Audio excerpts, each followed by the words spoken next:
Tank Davis versus Jake Paul. Yes, I'm serious. Yes, it's confirmed. No, this is not an internet rumor. Now, I have to go by that because I could have reported this 3 or 4 or 5 days ago, whenever this came out. You guys kept getting a hold of me, telling me, don't fall for it. This is a rumor. This is not true. I listened to you, and I looked into it, and I got to tell you, okay, so these two are going to fight. Now, I'm taking one crack at this thing. I'm taking one crack at this. If the numbers are not there, I'm getting off this bandwagon immediately. It's not as bad of a fight as you guys think, for one. It is the exact opposite of Anthony Joshua versus Jake Paul for 2. So the fight that was being dangled and rumored in front of us, the exact opposite has happened. The opposite of fighting Anthony Joshua is not fighting nobody. The opposite of fighting Anthony Joshua is fighting Tank Davis. Okay. So there's one big glaring issue for me. It's just your partner being Tank Davis. Tank is not the guy that knows how to sell a fight. Tank cannot sell a fight in his own division. It could be a title fight, a contenders fight, a main event fight. He could be the favorite. He could be the underdog. Tank doesn't know how to bring that information to you guys in a way that is compelling. And Tank is already blinking in this situation. You have one guy who is argued amongst the pound for pound current greats in boxing. You have another guy that has suggested he should not even be allowed to box, that he should have to call it something different. He should not be licensed. He should not be ranked in the top 14. He should never be selected for a world title. Okay. Now, Tank has one job to do, which is to let anybody know that's listening that it doesn't make any difference, that boxing is a real sport. My skills versus your skills, of which I am an abundance of and of which you have none of. My life's commitment and dedication versus a second or third or fourth thought in the world of priority on your list. And I used to believe those things. Now, I go back far enough in MMA that I've had my eyes open a number of times.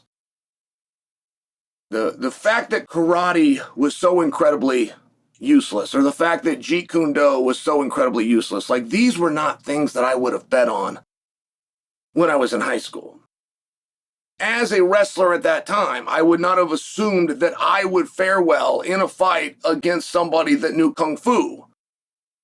We had all been falsely led through Hollywood. Not through competition, not through sport, not through understanding of the game, but just through Hollywood. We were told that those guys were the most dangerous guys. So,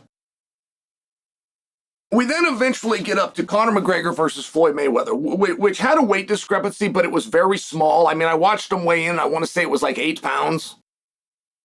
It was something very small, but you understood that Conor was pulling to those 8 pounds, and he might put on another 10 overnight, and it could be an 18-pound difference. Like, never has that ever come up in fighting. From the free formats to the pugilists. It had never come up. When Randy Couture fought and he spotted Gonzaga or he spotted Josh Barnett 40 pounds, or when Brock Lesnar fought and he took 40 or 50 pounds on every single opponent, they just go, that's just the heavyweight class. They're right. I have no idea what difference it makes. There was a time where they didn't even weigh him in because it literally wasn't taken into consideration, but I'm just sharing with you. Eventually, Conor and Floyd fought and everybody goes, oh crap. This thing this sport that we truly believed in turned out to not be as real as we hoped. Having better boxing than a guy doesn't necessarily mean you can beat that guy up. In fact, if you conform the rules and make it just boxing rules, being a better boxer than this guy doesn't even mean you can beat a guy up under those rules. And it was a wildly disappointing moment for boxing. It didn't hurt the sport of boxing because it's not a real sport. There's not boxing fans. When you meet a guy and he tells you what a huge boxing fan he is, he doesn't know anything about boxing. He couldn't tell you 3 of the members on the last Olympic team. He couldn't tell you 3 of the top contenders to make the following Olympic team. He doesn't actually know boxing. It was just more simplistic than learning where the 3-point line was or what the end zone in a touchdown or what a conversion is. Those words were so complicated to him that he hung his hat on being a boxing fan, but he didn't actually care about boxing. He doesn't actually know boxing. He doesn't have a federation card with IBF boxing, USAW boxing. And I'm only sharing that as it was this really colossally disappointing moment when Floyd needed 30 minutes to get rid of a guy who had never done the sport before, and the only thing you could hang your hat on was the 8 pounds that we knew about and possibly the alleged 18 pounds. Okay. So you have the Paul brothers and they come over to boxing. Now, I've been very open to this idea and I've been very supportive of the idea, but their idea from day one is we don't have the skills or the experience. So what we're going to do is we'll take on the absolute best guys, but they're going to spot us some pounds. It was very straightforward. When Logan fought Floyd, it was very straightforward. And that event, by the way, didn't bomb the way you guys think it bombed. They held the event on a Sunday.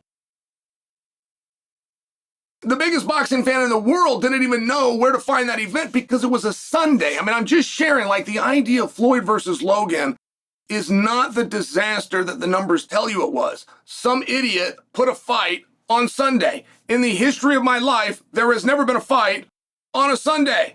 All right. So now you got Tank. And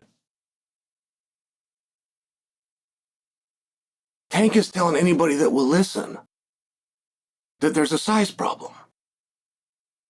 Now, to walk the line and to continue on the story the way the story started, which was it does not matter how big you are.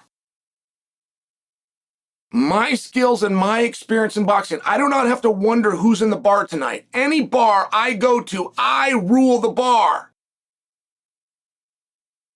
Well, no, it turns out that you don't.